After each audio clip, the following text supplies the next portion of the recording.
Hello दोस्तों, welcome to my channel commerce prime. आज term 2 का एक नया चैप्टर स्टार्ट करने जा रहे हैं, जिस चैप्टर का नाम है कैश फ्लो स्टेटमेंट।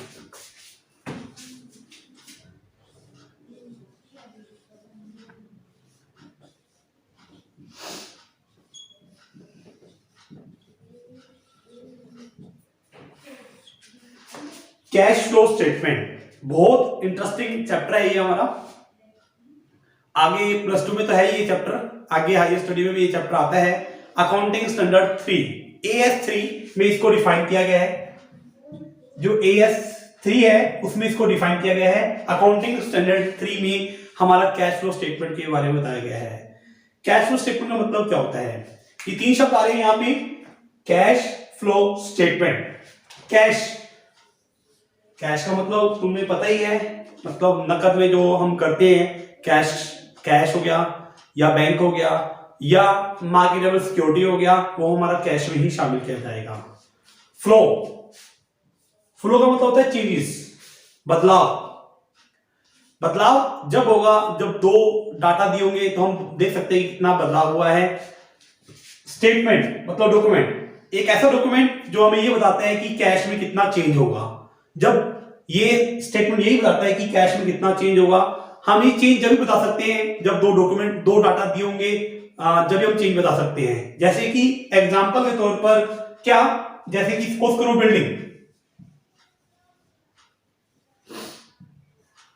बिल्डिंग 2010 में थी 1 लाख, अब हो चुकी है 2 लाख की। इसका मतलब क्या है? हम बिल्डिंग के दोनों डाटा रिकॉर्ड नहीं करेंगे, हम सिर्फ रिकॉर्ड करेंगे बिल्डिंग में क्या चेंजेस हुआ है। देखो, पहले 1 लाख थी, अब 2 लाख होगी। इसका मतलब हमने 1 लाख की बिल्डिंग खरीदी होगी, खरीदने से पैसा गया होगा, कैश का क्या हुआ होगा? आउटफ्लो हुआ होगा। कैश का आउटफ्लो हुआ होगा, मतलब कैश जाएगा। और एक एग्जांपल लेते हैं, मान लो स्टॉक पहले 10,000 का था, अब 3,000 का स्टॉक हो गया, तो कितना चेंजेस हुआ? 7,000 का। इट मींस हमने स्टॉक को हमने बेचा होगा, जब तो स्टॉक कम हुआ है बड़ा, कैश का क्या हुआ होगा? इनफ्लो हुआ होगा 7,000 में से। तो कैश फ्लो स्टेटमेंट फ्लो, जैसे कि आप बोल सकते हैं यूपी में इलेक्शन चल रहे हैं तो किसका फ्लो चल रहा है बड़ा, किसकी सरकार आने के चांस है, बदलाव होगा या नहीं होगा। तो कैश फ्लो स्टेटमेंट करना है तो बेसिकली 3 एक्टिविटी हमने इसके अंदर पढ़नी है। 3 एक्टिविटी कौन कौन सी? वो 3 एक्टिविटी हैं। पहली एक्टिविटी इसके अंदर जो है cash flow from operating activity, cash flow from operating activity.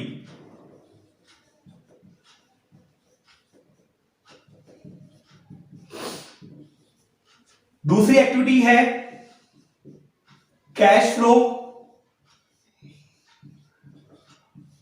From investment activity.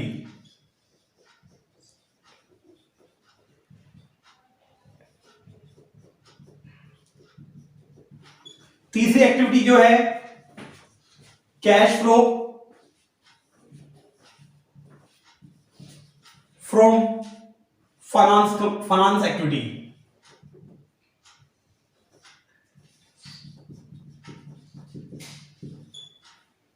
चौथी एक्टिविटी हमारी आ सकती है इसके अंदर, वैसे बना रखा है कैश एंड कैश इक्विवेलेंट। ये इसके अंदर आने वाली है, 3 एक्टिविटी आने वाली है। तीनों एक्टिविटी हम डिस्कस करेंगे। वैसे तो 4 एक्टिविटी है, चौथी एक्टिविटी जो है वो कैश एंड कैश इक्विवेलेंट के नाम से जानी जाती है अपनी। तो हम इन तीनों एक्टिविटी, अगर पहले इनका फॉर्मेट देखेंगे कि ये कैसे किया जाता है, इसका सिस्टम कैसे वर्क करता है अपना, तो उसके बारे में हम पढ़ेंगे। तो हाँ जी, ये कैश फ्लो स्टेटमेंट करने जा रहे हैं। 3 एक्टिविटी जिसके अंदर आएंगी। ये स्पेस कम होने की वजह से इसको मैंने 3 अलग अलग हिस्सों में डिवाइड कर दिया है। पहला हिस्सा है cash flow from operating activity, दूसरा हिस्सा है cash flow from investment activity, और तीसरा है cash flow from finance activity. देखो, हमने पहले कौन सा करना है अपना। जैसे कि अब एक एग्जांपल देता हूं, मुझे बिजनेस स्टार्ट करना है, तो बिजनेस स्टार्ट करने के लिए बताओ क्या चाहिए होगा? एसेट्स वगैरह, बिल्डिंग वगैरह, मशीनरी वगैरह चाहिए होगी ना। बट उसको खरीदने के लिए क्या चाहिए होगा, पैसा चाहिए होगा। पैसा कहां से आएगा उसके बारे में पहले हमें पैसा चाहिए होगा, पैसा होगा तो हम एसेट वगैरह खरीदेंगे, एसेट वगैरह खरीदेंगे तो लेन देन होगा, तो वहां से मेरा हम अपना ट्रेडिंग प्रॉफिट एंड लॉस और बैलेंस शीट बनाएंगे जिससे हम नेट प्रॉफिट या लॉस निकाल के दिखाएंगे। इट मींस ऑपरेटिंग एक्टिविटी का मतलब क्या होता है, जो हम काम कर रहे हैं। जैसे कि मेरा कपड़ों का काम है बड़ा, तो मेरी कपड़ों की कंपनी है अपनी, सीआरएम कंपनी, सपोज करो मेरी है, एग्जांपल के तौर पे कह रहा हूं बड़ा, तो कंपनी मेरी है अपनी और उसका ऑपरेटिंग का काम है बड़ा। ऑपरेटिंग का काम क्या होगा, ऑपरेट करना, बिजनेस को डे टू डे चलाने के लिए जो खर्चे किए जाते हैं अपने, सब इसके अंदर आएंगे।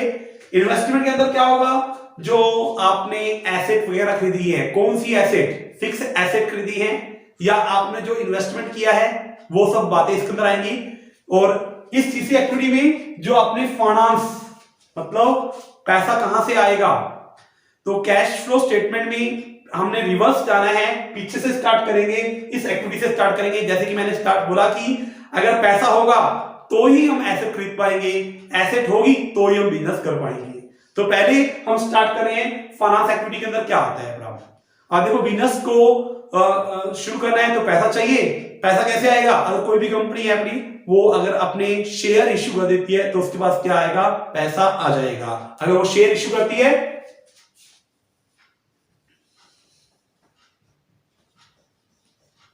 अगर वो शेयर इश्यू करती है तो उसके पास पैसा आ जाएगा। साथ ही साथ अगर वो डिबेंचर इश्यू करती है तो भी उसके पास क्या आ जाएगा, पैसा आ जाएगा।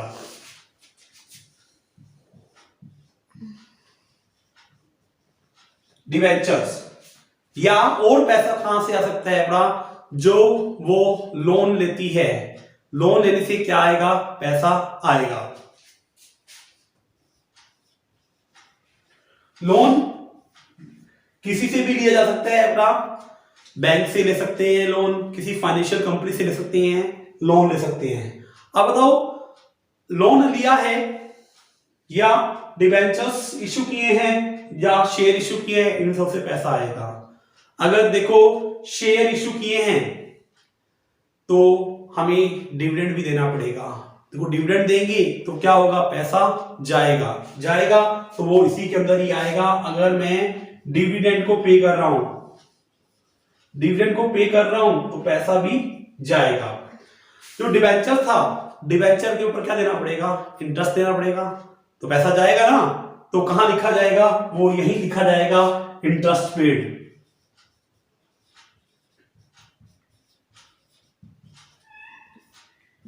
ये देखो सातवीं डिबेंचर्स का होता है रिडम्पशन। रिडम्पशन का मतलब होता है भुगतान करना। ये तो डिबेंचर के ऊपर मैं इंटरेस्ट दे रहा था या बैंक से जो लोन लिया था उसके ऊपर इंटरेस्ट दे रहा था, डिबेंचर का पैसा वापस भी तो करना पड़ेगा ना। जिन बंदों से हमने पैसा ले रखा है उनका क्या करना पड़ेगा, पैसा वापस करना पड़ेगा। इट मींस पैसा जाएगा। देखो शेयर इश्यू करेंगे तो पैसा आएगा ना, डिबेंचर इश्यू करेंगे तो भी क्या होगा, पैसा आएगा।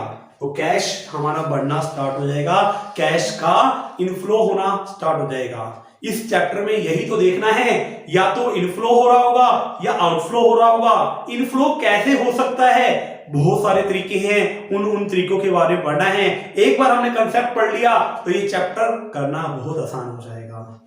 तो हमें ये पता होना चाहिए कि इनफ्लो कैसे हो सकता है, कैश का इनफ्लो हो सकता है शेयर इशू करने से हो सकता है। डिबेंचर को इशू कर दें तो भी कैश का क्या हो जाएगा, हमारा इनफ्लो हो जाएगा। साथ में अगर बैंक से हम लोन ले लेते हैं तो भी मेरा कैश का क्या हो जाएगा, इनफ्लो हो जाएगा। ये सारी टर्म फाइनेंस से रिलेटेड है बड़ी, तो ये इस एक्टिविटी में जाने वाली हैं। अच्छा जी, और कैश का आउटफ्लो कैसे होगा, इस एक्टिविटी में कैश का आउटफ्लो कैसे होगा। जो मैंने लोन ले रखा है या डिबेंचर इश्यू कर रखी हैं, इनके ऊपर मुझे इंटरेस्ट देना पड़ेगा, डिबेंचर के ऊपर इंटरेस्ट देना पड़ेगा। पढ़ा था कि डिबेंचर जो इसी सेमेस्टर में टर्म 2 के अंदर एक डिबेंचर्स वाला चैप्टर हमारा इश्यू ऑफ शेयर तो पहले वाला सेमेस्टर में था। अब सेकंड टर्म में डिबेंचर्स इश्यू है, रिडम्पशन हमारे सिलेबस में कट चुका है, और डिबेंचर्स के ऊपर इंटरेस्ट देना पड़ता है। लोन लिया है तो इंटरेस्ट देना पड़ता है, तो इंटरेस्ट पे करोगे तो कैश का आउटफ्लो हो जाएगा। इसी तरह से डिविडेंड पे करोगे, उससे भी कैश का क्या होगा, आउटफ्लो हो जाएगा। अगर पैसा ले रखा है तो भुगतान भी तो करना पड़ेगा ना, उसको बोलते हैं रिडम्पशन ऑफ डिवेंचर। अगर रिडम्पशन ऑफ डिवेंचर होगा उससे भी क्या होगा, कैश का आउटफ्लो होगा। तो यहां से कैश जाएगा तो माइनस हो जाएगा, कैश जाएगा तो माइनस हो जाएगा, यहां प्लस हो जाएगा, या रिडम्पशन ऑफ डिवेंचर होगा, रिडम्पशन ऑफ डिवेंचर। डिवेंचर का रिडम्पशन होता है, शेयर का रिडम्पशन नहीं होता। जो इक्विटी शेयर्स है उनका होता है बायबैक, बायबैक करने से भी पैसा जाएगा। बट प्रेफरेंस शेयर्स का जो होता है रिडम्पशन होता है, उससे भी पैसा जाएगा। ठीक है, तो रिडम्पशन ऑफ प्रेफरेंस शेयर्स,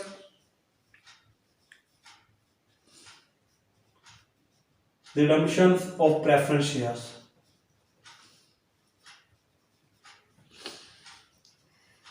पैसा जाएगा और शेयरों का होता है बायबैक। अब यहां देखो, मैं डिविडेंड पे कर रहा हूं, इसके ऊपर मैंने स्टार मार दिया, इंटरेस्ट पे कर रहा हूं, मैंने इसके ऊपर स्टार मार दिया, क्योंकि इनका एक जगह और भी इफेक्ट पड़ेगा। जब हम एडजस्टमेंट कर रहे होंगे तो इसका एक जगह और इफेक्ट पड़ेगा। एक जगह तो यहां इफेक्ट कर दिया, दूसरी जगह और भी कहीं ना कहीं इसका इफेक्ट डालेंगे हम।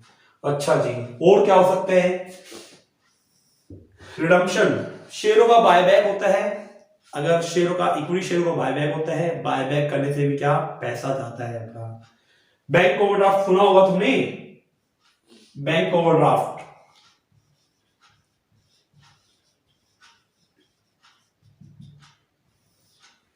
बैंक ओवरड्राफ्ट का मतलब तो समझते ही हो क्या होगा, बैंक से एक लिमिट से ज्यादा पैसा निकालना, उसको बोला जाएगा बैंक ओवरड्राफ्ट।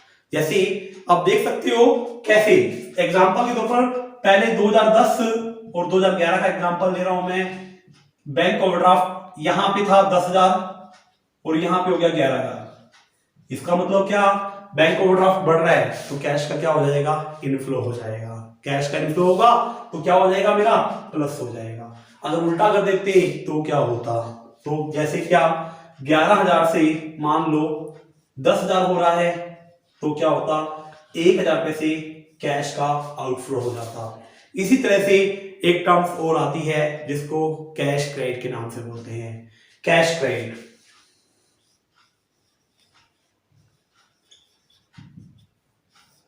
कैश क्रेडिट से भी कैश का इनफ्लो हो सकता है या आउटफ्लो हो सकता है, या ये बढ़ रहा है तो इनफ्लो हो जाएगा, घट रहा है तो क्या हो जाएगा, आउटफ्लो हो जाएगा। ये एक्टिविटी हमारी cash flow from operating, cash flow from finance activity के अंदर यही डाटा आता है। ये दोबारा एक बार दोबारा रिवाइज करवा रहा हूं। अगर आपने कोई शेयर इशू किए हैं वो यहाँ आएगा। शेयर इशू करते समय अगर कुछ एक्सपेंस हो जाते हैं, मान लो मैंने 1 लाख के शेयर इशू किए और उसको करते समय 10,000 का खर्चा हो गया, कोई भी खर्चा हो सकता है, वो अंडरराइटिंग कमीशन हो सकता है, ब्रोकरेज हो सकती है, शेयर एक्सपेंस हो सकते हैं, किसी भी तरह खर्चा हो सकता है, तो शेयर में से वो वैल्यू कम हो जाएगी और लेस करके लिखा जाएगा, प्लस में लिखा जाएगा। डिबेंचर इश्यू करें तो पैसा आ गया, बैंक ओवरड्राफ्ट अगर बढ़ रहा है तो प्लस कैश का इनफ्लो हो जाएगा, घट रहा है तो कैश का आउटफ्लो हो जाएगा। लोन लिया है तो पैसा आएगा, डिविडेंड पे किया है तो पैसा जाएगा, इंटरेस्ट पे किया है तो पैसा जाएगा। इसका डिविडेंड पे करना और इंटरेस्ट पे करना एक जगह और भी इफेक्ट होगा, बताएंगे। अभी इसको देखिए, हम अगर डिबेंचर का रिडम्पशन कर रहे हैं तो पैसा जाएगा, प्रेफर शेयर का रिडम्पशन कर रहे हैं तो पैसा जाएगा। अगर कैश क्रेडिट है, अगर ये इंक्रीज हो रहा है तो कैश का इनफ्लो होगा, अगर ये डिक्रीज हो रहा है तो कैश का क्या होगा, आउटफ्लो होगा। अगर ये आंसर प्लस में आता है तो लिखा जाएगा cash generate from this activity, मतलब फाइनेंस एक्टिविटी। अगर कैश का आंसर नेगेटिव में आता है अपना तो लिखा जाएगा cash use from this activity, मतलब फाइनेंस एक्टिविटी। तो इस एक्टिविटी में सिर्फ इतना ही करना है अपना।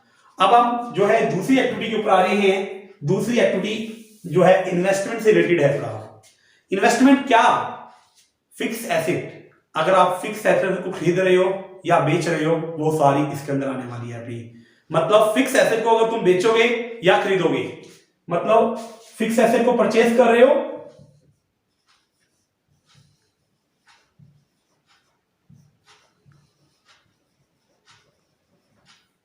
अगर हम फिक्स एसेट को परचेज कर रहे हैं, बताओ कैश का क्या होगा, इनफ्लो होगा या आउटफ्लो होगा?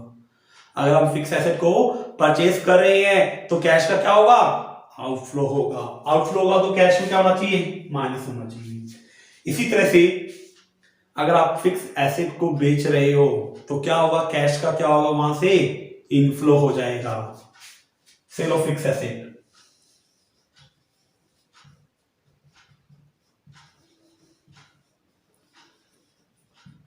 इससे कैश का क्या होगा मेरा, आउटफ्लो, इनफ्लो होगा।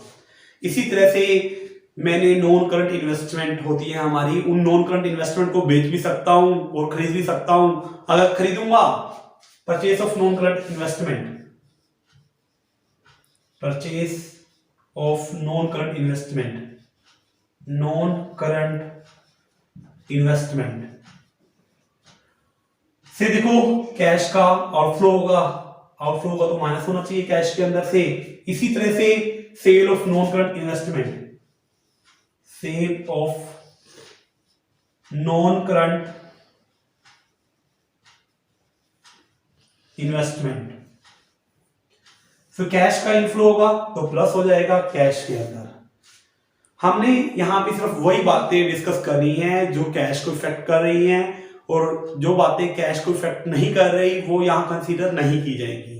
अच्छा, और इस एक्टिविटी में पैसा कैसे आ सकता है अपना, आ सकता है अगर मेरे पास पैसा था, उसको मैंने इन्वेस्टमेंट कर दिया, मतलब बिल्डिंग वगैरह खरीद ली और उसको मैंने किराए पे दे दिया, तो मुझे वहां से रेंट रिसीव होगा, रेंट रिसीव होगा, रेंट रिसीव होगा तो इनकम होगा, तो कैश का इनफ्लो हो जाएगा।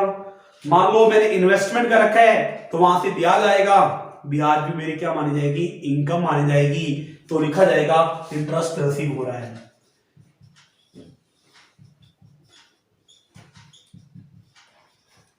अच्छा, और क्या हो सकते हैं, मैंने किसी कंपनी के शेयर रखे हैं तो वहां से मुझे डिविडेंड मिलेगा, डिविडेंड मिलेगा तो कैश का वहां से भी क्या होगा, इनफ्लो हो जाएगा, अगर डिविडेंड रिसीव हो रहा है तो।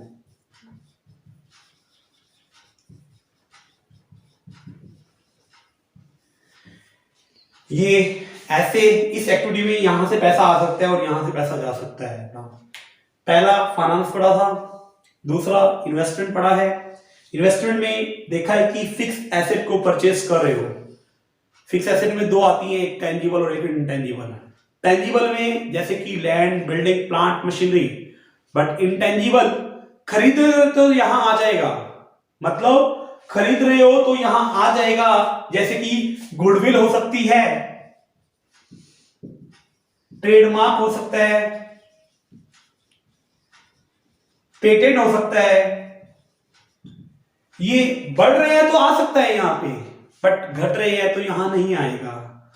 आप देखो, गुडविल पहले 1 लाख की थी, अब 10 लाख की रहेगी, इसका मतलब आपने गुडविल को बेच दिया? नहीं, ऐसा कभी नहीं होगा।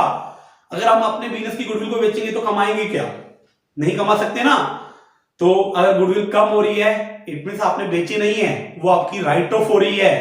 ये मेरा एक्सपेंस है, कौन सा खर्चा है अपना, non operating expense, non cash expense है अपना, which will not effect the cash. इसके बारे में भी हम डिस्कस करेंगे। अगर इंटेंजिबल एसेट बढ़ रही है तो यहां लिखा जाएगा और कहीं नहीं लिखा जाएगा। तो अगर एसेट में फिक्स एसेट दो बताई, टेंजिबल और इंटेंजिबल। टेंजिबल में क्या आता है, land, building, plant, machinery, furniture, computer, ये सब आएगा। इंटेंजिबल में क्या आएगा, जैसे कि गुडविल, पेटेंट, ट्रेडमार्क, कॉपीराइट, ये सब इसके अंदर आएगा। तो अगर वो बढ़ रहे हैं तो ही लिखा जाएगा, घट रहे हैं तो यहां नहीं आएगा। इन्वेस्टमेंट को बेचा है या खरीदा है, वो सारा यही आने वाला है। या अपने को कोई रेंट रिसीव हो रहा है, देखो इस पे भी स्टार लगा रहा हूं, स्टार लगा रहा हूं, इंटरेस्ट रिसीव हो रहा है, स्टार लगा रहा हूं, डिविडेंड रिसीव हो रहा है, स्टार लगा रहा हूं, क्योंकि इसका एक जगह और भी इफेक्ट पड़ने वाला है। यहां तो बता ही दिया इसका यहां इफेक्ट पड़ने वाला है, इसका एक जगह और भी इफेक्ट पड़ने वाला है। तो ये सब प्लस और माइनस कर दो, कुछ ना कुछ रिजल्ट निकल के आ जाएगा, निकल के आ जाएगा ना। तो ये एक्टिविटी भी मेरी पूरी हो गई। अब जो बात करेंगे हम ऑपरेटिंग एक्टिविटी के बारे में बात करेंगे। ऑपरेटिंग एक्टिविटी को दो तरीकों से किया जा सकता है, एक डायरेक्ट मेथड से और एक इनडायरेक्ट मेथड से। जो हमारे सिलेबस में है ना, सारा का सारा इनडायरेक्ट मेथड चलता है, डायरेक्ट मेथड नहीं चलता। तो मैं बात कर रहा था कि cash flow from operating activity को दो तरीकों से किया जा सकता है, एक डायरेक्ट मेथड से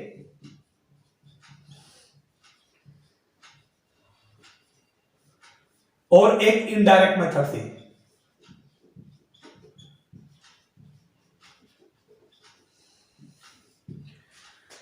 तो डायरेक्ट मेथड से कैसे किया जा सकता है, कभी आपने देखा होगा कि प्रॉफिट एंड लॉस अकाउंट बनाया था या trading and profit and loss account बनाया था, तो उसके अंदर कुछ अपने नेट प्रॉफिट वगैरह कुछ ऐसा कुछ निकाला था ना।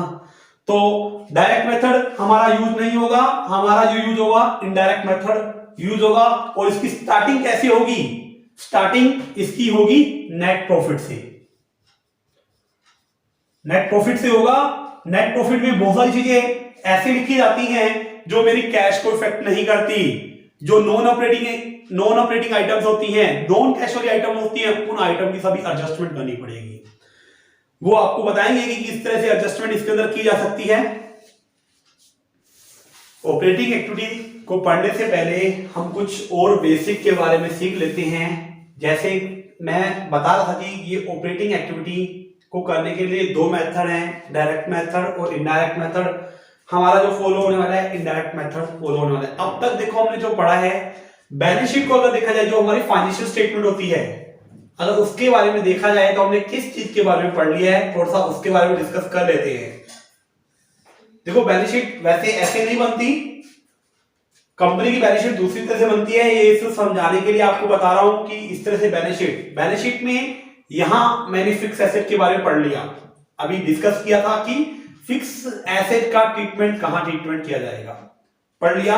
इसी तरह से नॉन करंट इन्वेस्टमेंट का ट्रीटमेंट भी पढ़ लिया, नॉन करंट इन्वेस्टमेंट का भी ट्रीटमेंट हमने पढ़ लिया कि किस तरह से इसका ट्रीटमेंट होगा। बैलेंस शीट में ये टर्म्स होती हैं। फिर होती है मेरी करंट एसेट। देखो हम इन दोनों चीजों का पढ़ चुके हैं, ट्रीटमेंट हम कर चुके हैं अपने। यहां क्या लिखा जाता है, शेयर कैपिटल लिखी जाती है, शेयर कैपिटल, और यहां रिजर्व एंड सरप्लस लिखा जाता है।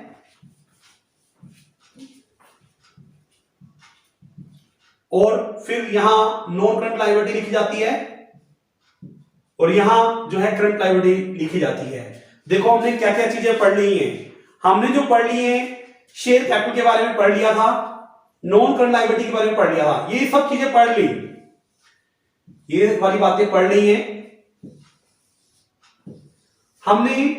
ये देखो, ये तो इससे रिलेटेड सारा डाटा, इससे रिलेटेड सारा डाटा मेरा कहां गया था, फाइनेंस एक्टिविटी में चला गया था। और इससे रिलेटेड सारा डाटा मेरा इन्वेस्टमेंट एक्टिविटी में चला गया था। बचा क्या, देखो reserve and surplus, current liability और करंट एसेट्स। इन सबका ट्रीटमेंट जो होने वाला है वो ऑपरेटिंग एक्टिविटी में होने वाला है।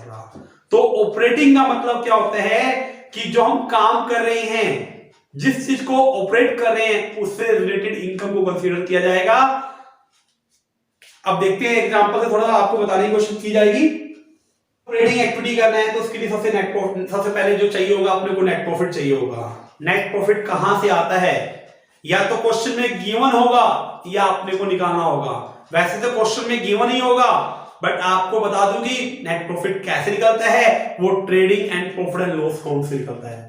निकाला था ना पहले, तो trading and profit and loss कैसे बनाया जाता है, trading and profit and loss account.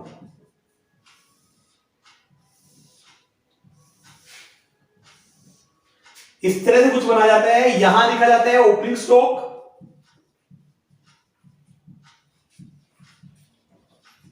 यहां लिखा जाता है परचेस,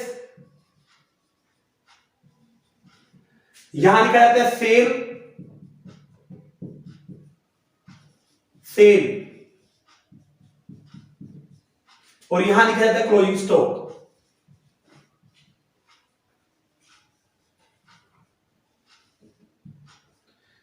तो यहां से मेरा आता है जीपी सीडी, जीपी सीडी से इसको किया जाएगा बीडी,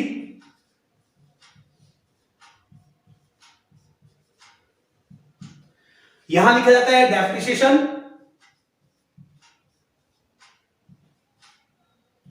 यहां लिखा जाता है loss on sale of asset, यहां लिखा जाता है इंटरेस्ट पेड,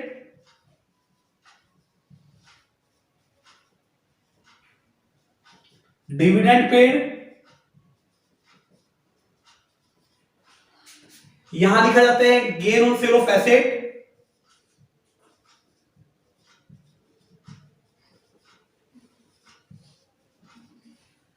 यहां पर लिखा जाता है रेंट रिसीव,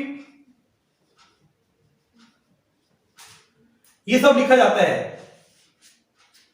तो यहां से मेरा आ जाता है नेट प्रॉफिट।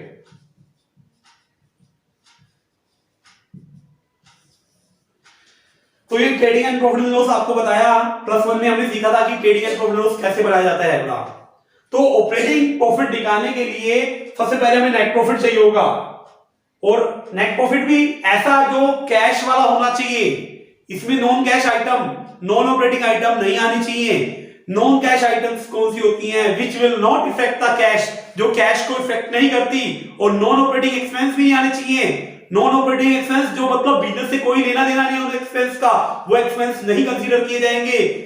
इसको करने के लिए इस प्रॉफिट एंड लॉस में मैंने बहुत सारे नॉन ऑपरेटिंग एक्सपेंस, देखो रेशियो वाला चैप्टर किया है ना टर्म फर्स्ट के अंदर, तो रेशियो एनालाइज के अंदर सीखा था कि ऑपरेटिंग एक्सपेंस कौन से हैं, नॉन ऑपरेटिंग एक्सपेंस कौन से हैं। तो मैंने यहां लिखा है, देखो इंटरेस्ट पे कर रहे हैं, डिविडेंड पे कर रहे हैं, loss on sale of asset हो रहा है, या gain on sale of asset हो रहा है, रेंट रिसीव हो रहा है, डिविडेंड रिसीव हो रहा है, ये सारे के सारे मेरे नॉन ऑपरेटिंग और नॉन कैश वाले हैं।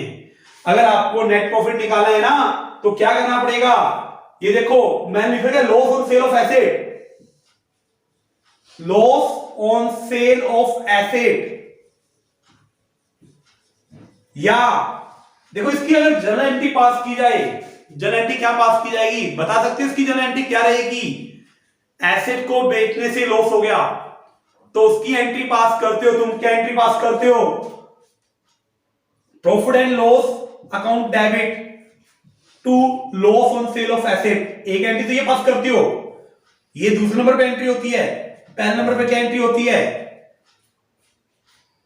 Loss on sale of asset account debit to asset. देखो कहीं कैश का नाम नहीं आ रहा और तुमने यहां डाल रखा है बड़ा, मतलब ये नॉन कैश वाली आइटम है। जैसे कि तुमने डेप्रिसिएशन लगा रखा है, डेप्रिसिएशन की क्या एंट्री होती है पता है? डेप्रिसिएशन की क्या एंट्री होती है? डेप्रिसिएशन लगाते हो तो एंट्री पास की जाती है depreciation to fix asset, depreciation account debit to fix asset, या फिर एक और एंट्री पास की जाती है profit and loss account debit to depreciation. बता दो मुझे कहां कैश का नाम आ रहा है? कहीं कैश का नाम नहीं आ रहा। तो ये मेरी सारी नॉन ऑपरेटिंग है। ऑपरेटिंग एक्टिविटी को मैं अगली वीडियो में डिस्कस करूंगा। आज के लिए इस वीडियो में इतना ही। वीडियो अच्छी लगे तो वीडियो को लाइक कीजिए, शेयर कीजिए और चैनल को सब्सक्राइब कीजिए। थैंक यू बच्चों।